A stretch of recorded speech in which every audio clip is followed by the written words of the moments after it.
I'm Patrick Pacheco. Coming up on Theater All the Moving Parts, a conversation with legendary artistic director Tisa Chang of Pan-Asian Repertory Theater.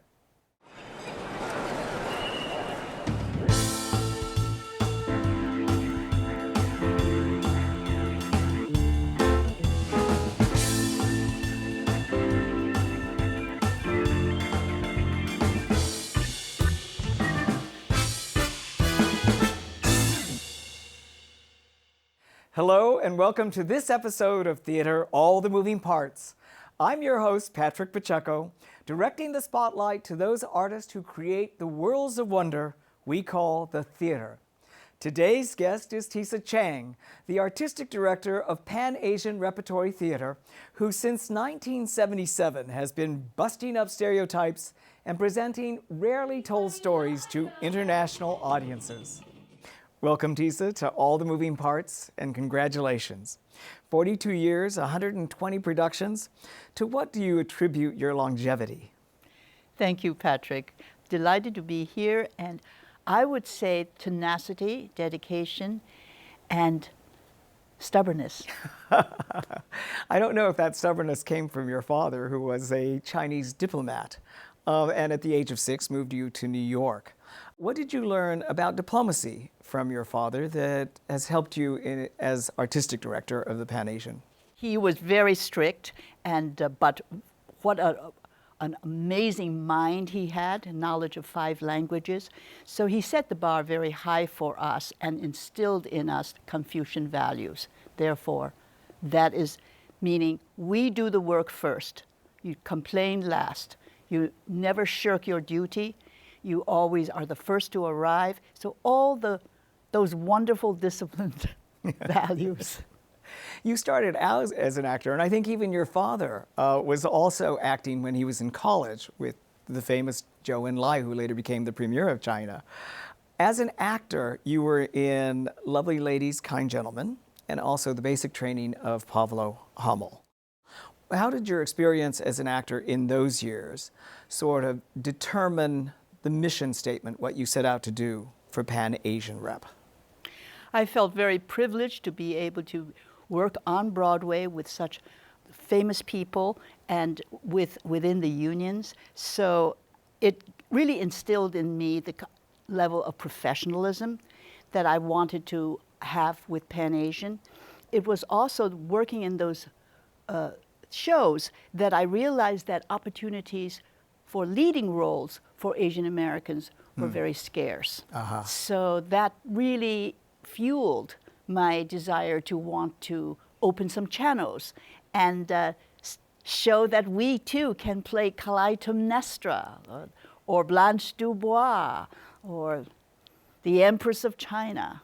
Was that considered sort of unthinkable in those years, that you could establish a company that would allow Asian American actors to do that? I would say there was some resistance. I am first a Chinese American woman, and we are all Asian American actors from different ethnicities, different countries in China, Japan, India, Philippines.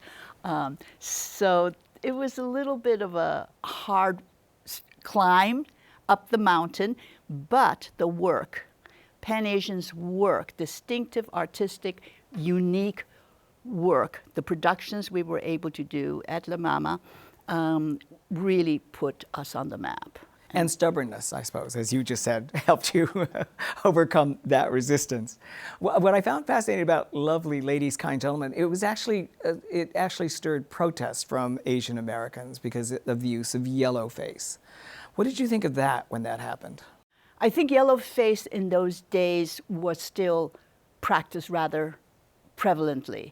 That was another reason why it fueled us later on in Pan-Asian. We did Tea House of the August Moon in the 90s. Oh, interesting. With an all Asian American cast. Oh, wow. So you got your quote-unquote revenge, or you corrected that. As well as Rashomon, which we took to Havana in 2003. Rashomon in New York in 2000 was also with just an all Asian American cast.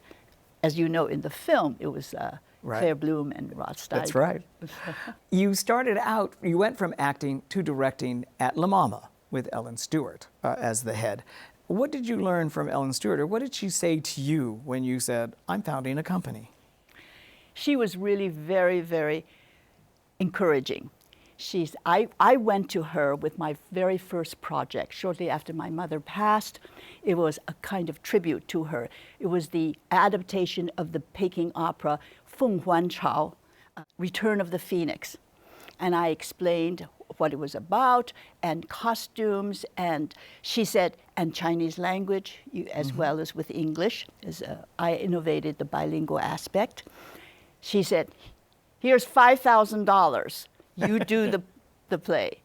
And I kept it within budget, $5,000. That play in bilingual was so successful, the New York Times raved about it, and it was bought by CBS TV and shown on the Festival of Lively Arts in 1972, I think. It must have been a very emotional experience for you, since it was a tribute to your mother. In what way was it reflective of who she was? Oh, again, she was so strong and so self-sacrificing and so nurturing. You know, my mother was a Chinese socialite. She was the daughter of the banking brothers. My grandfather owned the bank in Chongqing. And our estate in Chongqing during the war was actually the headquarters for greeting the Flying Tigers, for greeting Zhou Enlai. Yeah. All the Chinese government people would come by because my grandfather's estate was on Embassy Row. Wow. So my mother was really, she was quite a socialite and a dancer, loved the American music and dancing.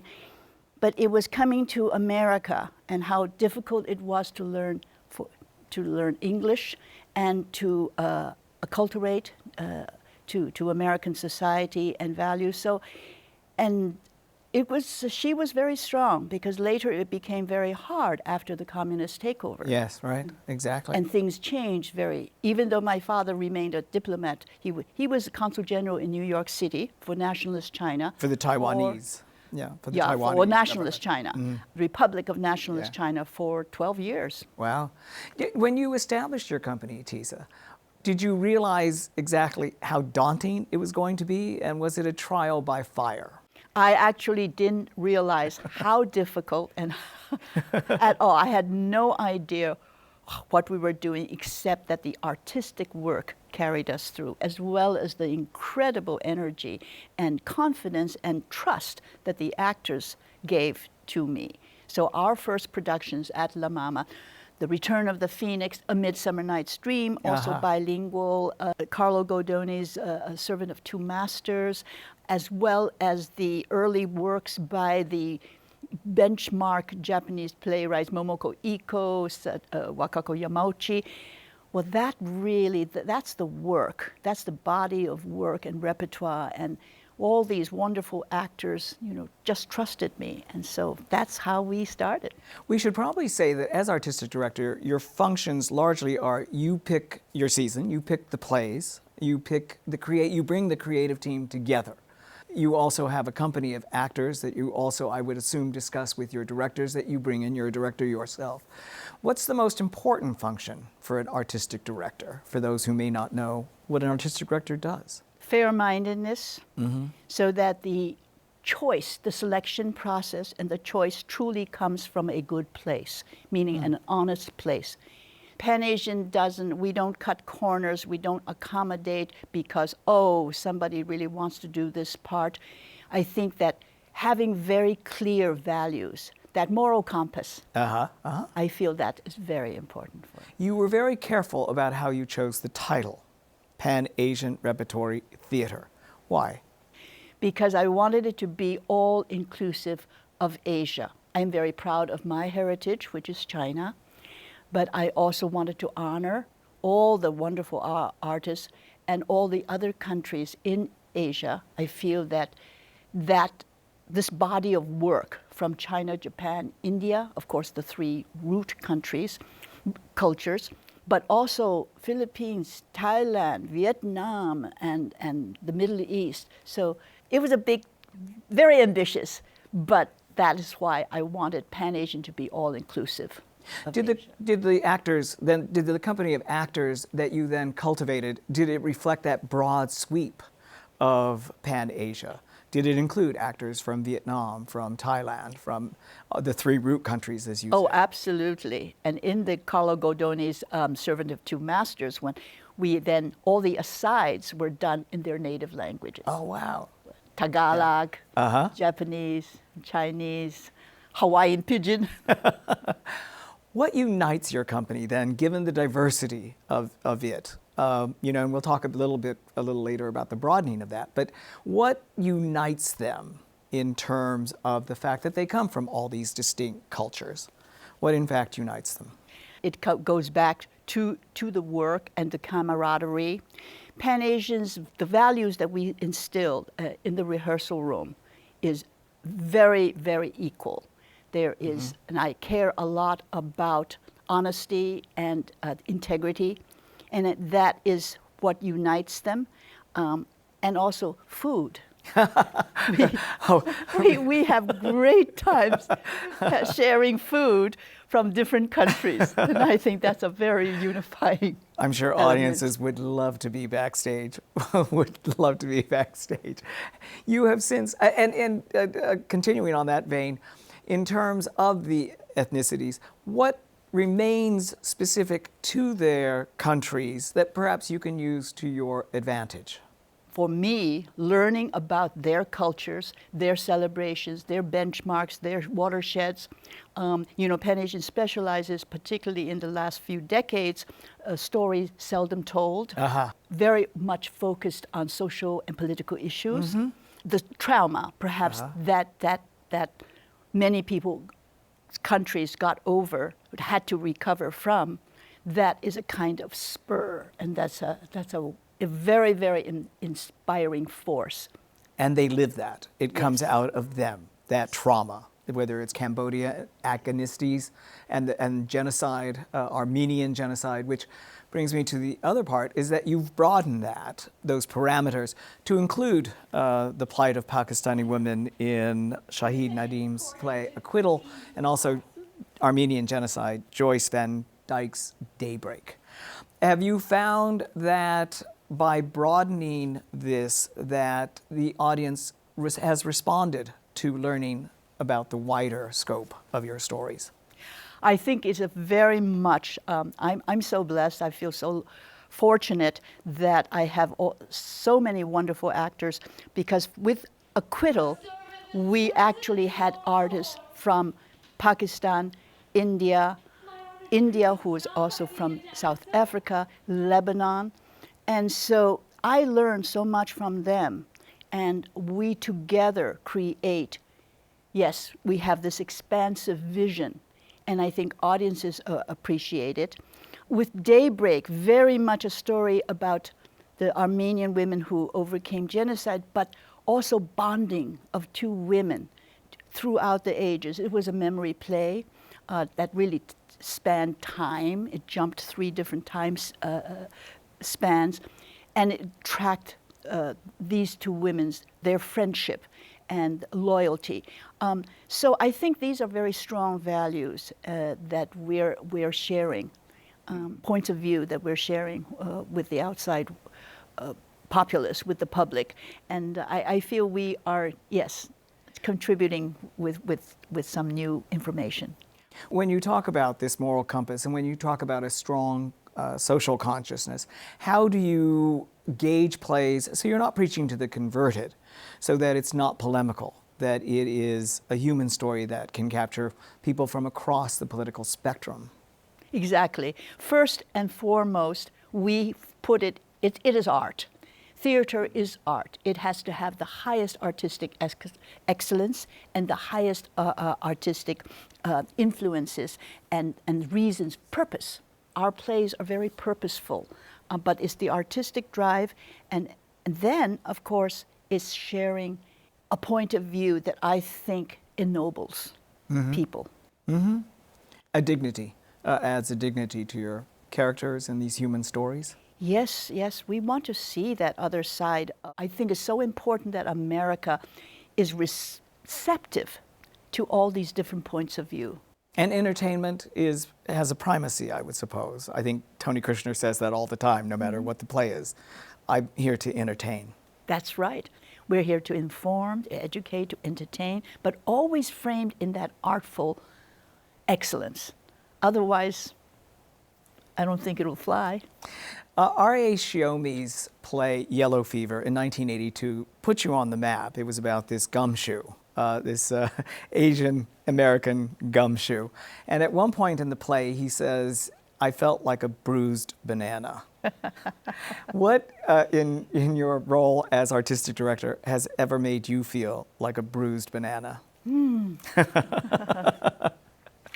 Well, in the early days when I was starting to act and dance, and I was fortunate to do some television and as well as Broadway and regional theaters, I think there was one television incident where I did chime in about the appropriateness of a costume piece, and that director fired me. So you felt like a bruised banana. I said, then. well, that was speaking out, maybe out of turn, but no, I thought that was unfair.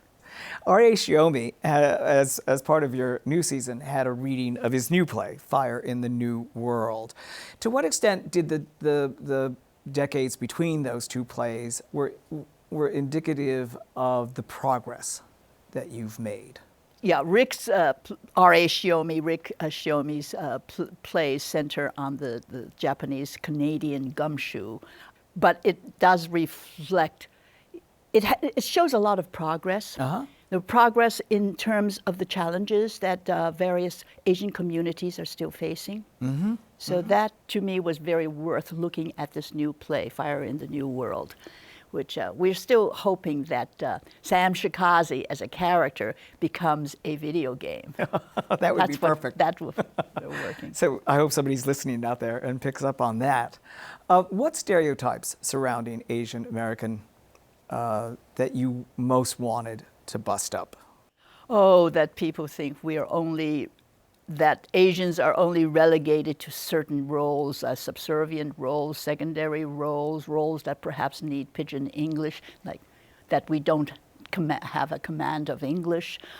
It's just, or that we can't do Shakespeare, we can't do the classics. So Pan-Asian, actually, we produced our own Three Sisters, set in Siberia border, because we had an all-Asian cast, as well as the Dollhouse. Yeah. And we put that into an Asian-American family in Brooklyn. Cambodia Agonistes was one of your major productions, and it was created and devised by your ex-husband, Ernesto Buba. Why has that been a mainstay of your company? Well, firstly, Ernest is also a founding artist at Pan Asian and a very valuable instructor and director and playwright. So that our relationship has continued very fruitfully. And Cambodia Agonisti is returning in May of 2020 to Art New York's theater because, one, we wanted to share this iconic artistic masterpiece with the next generation.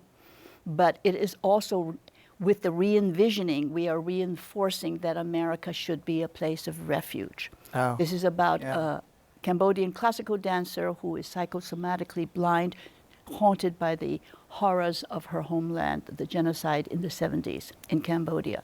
But it is told through songs, Cambodian dance, visual design, magic, and the music is just glorious, and the music has now been orchestrated by the Scottish National Orchestra. So actors will sing to that orchestral accompaniment, and the music, the songs are truly unique and almost operatic, but also has some beat cafe jazz moments. And speaking of the contemporary resonance of your plays and this season, The Emperor's Nightingale is also about leadership, which is obviously a potent subject in an election year.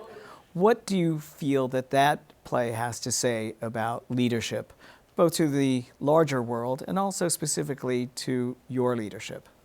The Empress Nightingale, the adaptation by Damon Chua into this 18th century TYA very holiday special, has educational values and fun value.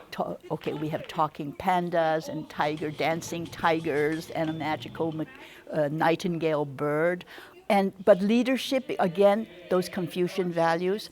Set in the 18th century Qing dynasty, it tells about how the young Qianlong emperor, who later reigned 60 years, became king, became emperor. It was vying with his half-brother. So it's again illustrating that moral compass that we talked about, that leaders need to have. And that Qing dynasty would last all the way to the last emperor, wouldn't it? Yes. It would, yes. To the last Qing emperor. dynasty was the longest reigning, 300 years, right until the Dowager Empress, when the Manchus came in. The Manchus came in, and the Manchu dynasty ended in this Bertolucci film. Exactly. Why do you suppose it fell?